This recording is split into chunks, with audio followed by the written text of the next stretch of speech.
Welcome back to Storytime Dark. This episode we go exploring for 6 of the creepiest true exploration horror stories we could find. If you like this type of content and want to see more, don't forget to drop us a like or subscribe.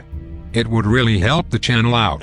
Note as always, these locations can be visited in person, but we always recommend using extreme caution while exploring abandoned areas. Sit back and enjoy. Here we go. Tale 1. The abandoned hospital. Went to an abandoned hospital. There was a large square staircase spiraling up to the roof on the outside of the building, locked steel door at the bottom, so the only way up was to climb on the outside up to the first landing. My buddy boosts me up, I climb over, and there's a sleeping bag with a steak knife next to it on the landing. I call down, we're definitely not alone here, dude. No, but it's cool, says a voice behind me, scaring the crap out of me and causing me to jump and whirl around. There's a young dirty homeless looking guy standing there, coming down the stairs from above, hands up, palms out. Didn't mean to scare you. He takes a seat on the stairs, so I carefully step on the handle of the steak knife, lean over the edge, and pull my friend up. We had planned to sit on the roof and drink beer, so we offer homeless guy a beer, which he gratefully accepts, and we shoot the crap on the landing for a while. We're talking about the city, the cops, traveling, life in general. He's basically a drifter, been in town for a week or so, but a nice guy. Things are going pretty well when he asks, "You guys are human, right?" I hate it when I meet people that end up being aliens, and you never know until you peel their skin off. They've been after me a long time, you know, they don't stop, they never stop. Sometimes I think I should just kill everyone to be safe. He's definitely not joking, and there's an uncomfortable silence as my friend and I realize this guy is crazy. "Yeah man," I say, "we're human, we just wanted to check out the place and drink some beer. We're gonna go ahead and move on now, we definitely don't want any trouble." He just stares in silence, so we leave him the last beer, carefully back up to the railing, jump down and walk away very quickly, constantly looking back over our shoulders. The entire time, he's just standing there, still and silent, watching us leave. That place is still abandoned, 5 years later, and we've never been back. I'm not a believer in the supernatural, but humans can be deceptive and dangerous in ways you can't see coming. Tale 2. The underground tunnel. We were kids exploring an underground flood channel. There were spots we could climb up and dangle our arms out of the storm drains on the street, but that required crawling up weird diagonal tunnels. There was 4 of us, maybe 12 years old. 1 flashlight. The walls were all graffitied with a lot of gang stuff, and even warnings to turn back, blah blah blah. We just took it as other kids that were bored. We got to the spot where the ceiling angled down quite low to the point the opening was so small we had to crawl to continue. Challenge accepted. It looked like it opened up again shortly. So we crawled through 5-6 feet of the low area, and when it opened back up, it looked like we were in a large round concrete pipe before it was square or rectangular. Still lots of graffiti. We started yelling and playing with the echoes, then we thought we heard something so we got quiet. Then a real loud "you were going to die" came echoing from the darkness. The kid with the flashlight ran so fast and the rest of us were left in absolute darkness. Anyways, this was the first time we went past the low spot, but the last time we went down there.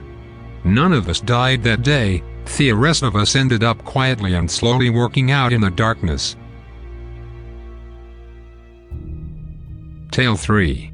The haunted mansion. So I live in Sydney, and in a suburb about 35 minutes away from the city proper, is the haunted location delinquent youths like myself went, simply called the Mafia House. It's a massive mansion that you just don't see in Australia. Maybe in movies like Scarface or The Godfather, but not at the bottom of the world.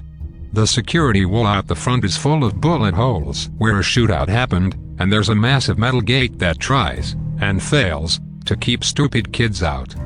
Anyways, it's a rite of initiation to go there and explore, so off we went. We climbed the fence, Walked up the foreboding driveway with trees on both sides like rich people have, and we see this giant foreboding house. We walk up the stairs, and there's these massive doors with no handle or any place to get a hold of, so there was no getting in that way. We walk around the back and see there's this beautiful pool, but it was empty, and hella deep. It actually went under the house a little as well. We look inside and it's freaking hard to see, but there's all this furniture covered in layers of plastic, like old people have, an inches deep dust. We search around looking for an entryway, but it's locked up tight. Thankfully though, or unfortunately, we find a small opening trap door that goes under the house. We thought we could go under and maybe find an entryway, and so we had a look. Straight up, it was blacker than darkness should be, and the three of us that had the balls to get close instantly get a bad feeling. After a minute of trying to work up the courage to go in, all of a sudden a face, made of wind, rushed towards us, went through us, and we heard a god-awful moan. We scramble and run a dozen meters away, decide to get out of Dodge, so we try to call our friends in the car that were coming. They pick up the phone, but it's just endless static. That was one creepy experience I'll never forget.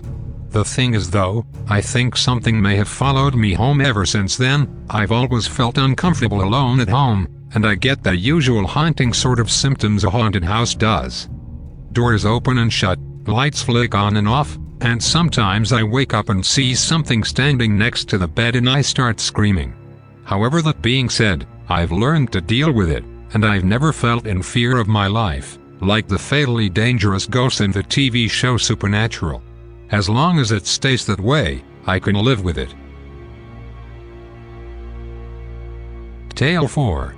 The Hanging Man. I was an emergency dispatcher for the police department in my city, working overnights, when a woman called in to say her depressed husband had gone missing. She said he sometimes liked to go to a local 1800s-era cemetery and just be alone. We sent 2 officers out to look for him, and they saw the door to the mausoleum cracked open. When they went in, they made their way through the very dark underground rooms, and finally one of their flashlights caught the image of a figure. They thought it was the man just standing there, but it turned out that he had hanged himself from one of the pipes overhead, and was dead. The ceiling was so low to the ground that his feet were still on the floor. The officers hightailed it out and called back to say they had found him. This was late October in Maine. Very spooky. Tale 5. The Blue Work Hat. So back in the late 80s, the company I worked for was running security cables in the old tariff building down by the Wall Street Bull statue. I was with my foreman at the end of the day, and he wanted me to show him what we did in the basement. So we go down there and the stairwell door opens into a T corridor. Say going left-right. Our job was directly to the left, so we turn and go that way. I stop with him because we see a guy at the other end of the corridor, to the right, about 150-200 away. All we could see was that the guy was wearing a blue jumpsuit, like machinists wear, and a blue hard hat. We are curious why anyone would be down here at this time. So I show him what we did on the left-hand side of the corridor and decide to go back. There's no sign of the guy. We were right by the stairway door, so we go down the corridor to where the guy was standing, and it ends in a dead end. WTF? Where did this guy go? Who the F is in the building this late at night? We go upstairs where the security guards are and are pretty freaked out. The guard goes, "What happened?" So we go, "Is there anyone else working in the building?" The guard goes, "No." Why? My foreman goes, "We just saw someone down in the basement," and before he could say another word, the guard goes, "In a blue hard hat?" We were like, WTF, yeah. The guard opens a drawer, a big file cabinet drawer. It's full of these old ledger bank books. He tells us to write down what we saw. I ask him, "What's all this?" He goes, "That guy has been sighted since the 1940s. We are like, "Come on, man. Seriously." The guard tells us that when they were renovating the basement in the late 40s, there was a cave-in, and this one guy died. There's been sightings of this dude ever since. Major creepy. Tale 6. The parking garage. Explored an old parking lot. It was about 7 floors.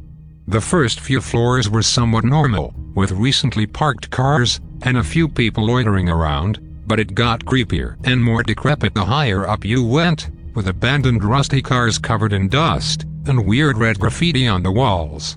Upon reaching the roof of the building, I could see a dead bird, which upon close inspection, seemed to be perfectly dissected down the middle. A dark staircase led to a locked metal door on the roof, with strange noises coming from it. On the way down, some really tall dude in a suit began to walk towards us quickly from across the floor. When we reached the exterior of the building, we waited for a while, only for a knife to drop in front of us from inside the building. That place is fun. That is all for this episode. Don't forget to like and subscribe to never miss a new video. We try to upload every day. Also check out our playlists and scary story archive. We have hours of listening now and it is growing fast. Until next time. Goodbye.